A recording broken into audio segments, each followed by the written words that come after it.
Hello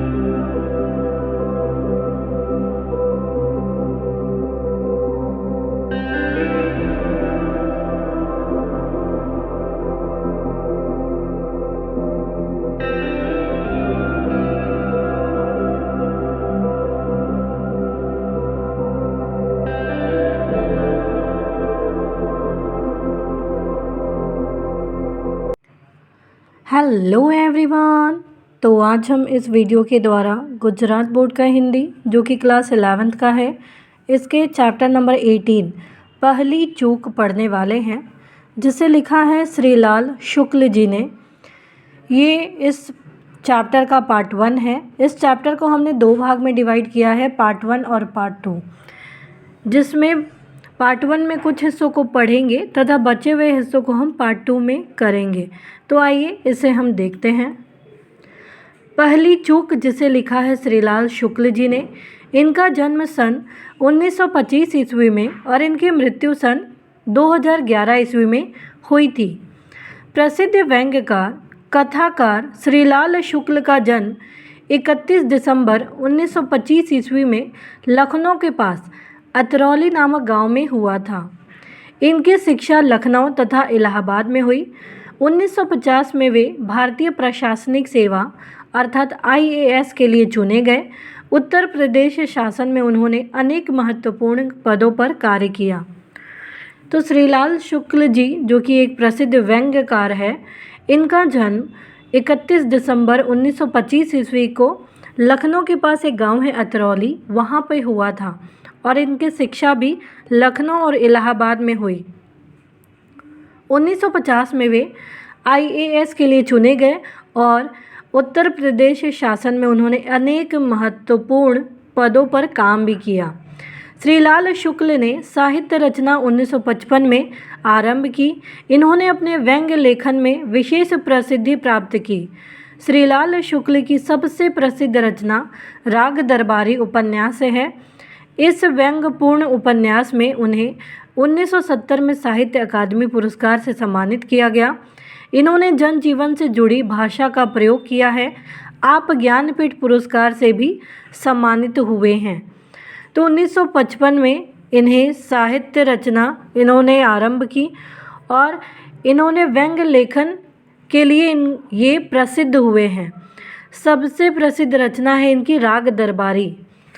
इस व्यंग्यपूर्ण उपन्यास पर उन्हें 1970 में साहित्य अकादमी पुरस्कार से भी सम्मानित किया गया था और इनको ज्ञानपीठ पुरस्कार से भी सम्मानित किया गया है।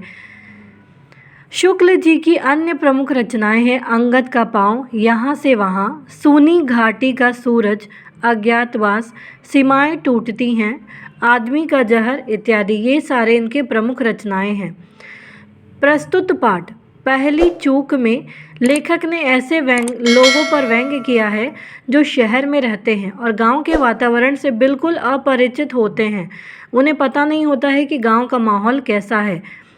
वे पुस्तकों और सिनेमा से प्राप्त जानकारी के आधार पर मन में कल्पना का गांव बनाते हैं। जैसे पुस्तकों में उन्होंने पढ़ा है या फिल्मों में, सिनेमा में जैसे उन्होंने देखा है, उसी के आधार पर वो मन में एक कल्पना करते हैं गांव का। पर गांव के यथार्थ जीवन से सामना होने पर उनका जीवन या उनका कल्पना जो है, वो कल्पना का जो वो गांव बनाए हैं अपने मन में, वो टूट जाता है, क्योंकि दोनों में अंतर होता है। उत्तम खेती मध्यम बान, अधम चाकरी भीख निदान, जिसका मतलब होता है कि सबसे अच्छी खेती, फिर व्यापार, फिर नौकरी, और जब ये कोई ना मिले तो भीख मांगकर अपना जीवन यापन करे। ऐसा कहावत है। ये पहले भी बोला जाता था। यह कहावत पहले मैंने कई बार सुन चुका था। अब हुआ यह कि BA पास करने के बाद मुझे अधम चाकरी मिली ही नहीं, काम मिला ही नहीं, नौकरी मिली ही नहीं। इसीलिए उसे भीख निदान समझकर मैंने खेती के उत्तम व्यवसाय में हाथ लगाना चाहा और अपने गांव चला गया। BA पास करने के बाद नौकरी मिली नहीं, भीख निदान अर्थात भीख मांगकर या भीख निदान समझकर मैंने ये निर्णय किया कि खेती के उत्तम व्यवसाय में हाथ लगाना चाहा कि अब तो खेती ही करना सबसे अच्छा रहेगा और खेती करने के लिए वो गांव चला आया। मेरे चाचा ने मुझे समझाया कि खेती का काम है तो बड़ा उत्तम, बहुत अच्छा है, लेकिन पर फारसी पढ़कर जिस प्रकार तेल नहीं बेचा जा सकता, वैसे ही अंग्रेजी पढ़कर खेत नहीं जोता जा सकता। इस पर मैंने उन्हें बताया कि यह सब कुदरत का खेल है, क्योंकि फारस में तेल बेचने वाले संस्कृत नहीं बोलते, खेत जोतते हैं। इसके चाचा ने इसको मना किया, समझाया कि खेती है तो बहुत उत्तम कार्य, लेकिन कहते हैं ना कि फारसी पढ़कर लोग जिस प्रकार से तेल नहीं बेच सकते, वैसे ही अंग्रेजी पढ़कर तुम खेती नहीं कर सकते हो। इसलिए इसके लिए उन्होंने अपने चाचा को जवाब दिया कि ये तो सब कुदरत का खेल है। क्यों? क्योंकि फारस में तेल बेचने वाले लोग संस्कृत भी नहीं बोलते हैं, बल्कि खेत जोतते हैं। तो ये कंपेयर किया गया, यहाँ पे बताया गया कि नहीं, मैं खेती कर सकता हूँ। चाचा बोले, बेटा यह खेती का पेशा तुमसे नहीं चलेगा, यह तो हम जैसे जाहिलों के लिए है। जाहिल यहाँ पे अर्थात मूर्ख। इसमें तो दिन रात पानी और पसीना, मिट्टी और गोबर से खेलना पड़ता है, ये तो तुम्हारे बस का बात नहीं है।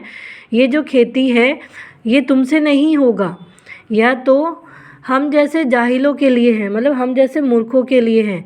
इसमें तो दिन रात मेहनत करना पड़ता है, जो कि उनसे होगा नहीं।